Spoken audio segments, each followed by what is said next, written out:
សួស្តីអ្នកទាំងអស់គ្នាតមកធ្វើជ្រក់ជើងមាន់ញ៉ាំនៅផ្ទះជាមួយគ្នាអញ្ចឹងយើងមានជើងមាន់កន្លះគីឡូហើយនេះបន្លែសម្រាប់ធ្វើជ្រក់របស់យើងមានស្លឹកគ្រៃប្រហែលជា4គល់ធំទេស្លឹកក្រូចសើចរំដេងខ្ទឹមសហើយនិងក្រូចឆ្មាអញ្ចឹងយើងចាប់ផ្ដើមធ្វើជ្រក់ជើងមាន់របស់យើងដោយកាត់កញ្ញាំជើងវាចេញឲ្យអស់ហើយកាត់ជើងជា3ដូចបង្ហាញនៅក្នុងវីដេអូអញ្ចឹងបន្ទាប់មកយកជើងមាន់ទៅលាងទឹកឲ្យស្អាត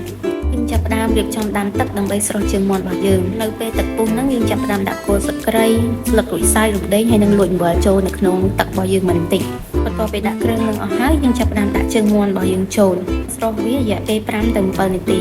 បន្ទាប់ពីជើងមាន់ឆ្អិនហើយចាប់ផ្ដើមស្រង់វាដាក់ចូលជាមួយនឹងទឹកត្រជាក់ដើម្បីធ្វើឲ្យជើងមាន់ស្រួយល្អបន្ទាប់មកយើងចាប់ផ្ដើមមករៀបចំបន្លែរបស់យើងវិញដោយធ្វើការលាងសម្អាតវាឲ្យស្អាតនិងធ្វើការហាន់ស្លឹកគ្រៃរំដេងហើយនិងស្លឹកក្រូចសើចជាចំណិតតូចៗបែបនេះសម្រាប់ខ្ទឹមហើយនិងម្ទេសហ្នឹងយើងយកមកបុកចូលគ្នាបុកវាតតែម៉ត់ហើយយើងទុកវាដោយឡែកសិនរួចលាយគ្រឿងដើម្បីធ្វើជ្រក់របស់យើងដោយប្រើស្ករស1ចានចង្កឹះទឹកត្រី1ចានចង្កឹះដែរនិងទឹកធម្មតារបស់យើងហ្នឹង1ចានចង្កឹះដូចគ្នាចំណែកឯក្រូចឆ្មាយើងដាក់1ចានចង្កឹះកន្លះដើម្បីវាមានរសជាតិជូរបន្តិចហើយដាក់រ៉តទី2ស្ព្រាចូលដែរ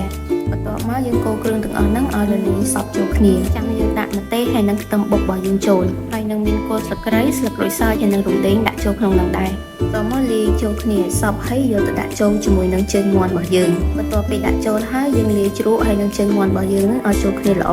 បន្ទាប់ពីលាយចូលគ្នាអស់ហើយយើងធ្វើការដាក់វាចូលក្នុងប្រអប់និងទុកជើងមាន់របស់យើងហ្នឹងនៅក្នុងទូទឹកកករយៈពេល1យប់សិនដើម្បីឲ្យជើងមាន់របស់យើងហ្នឹងចូលជាតិគ្នាបានល្អអញ្ចឹងនេះជើងមាន់របស់យើងបន្ទាប់ពីទុកក្នុងទូទឹកកកបានរយៈពេល1យប់រសជាតិជូរហឹរហើយស្រួយឆ្ងាញ់មែនទែនកុំភ្លេចធ្វើសាកញ៉ាំទាំងអស់គ្នាអរគុណ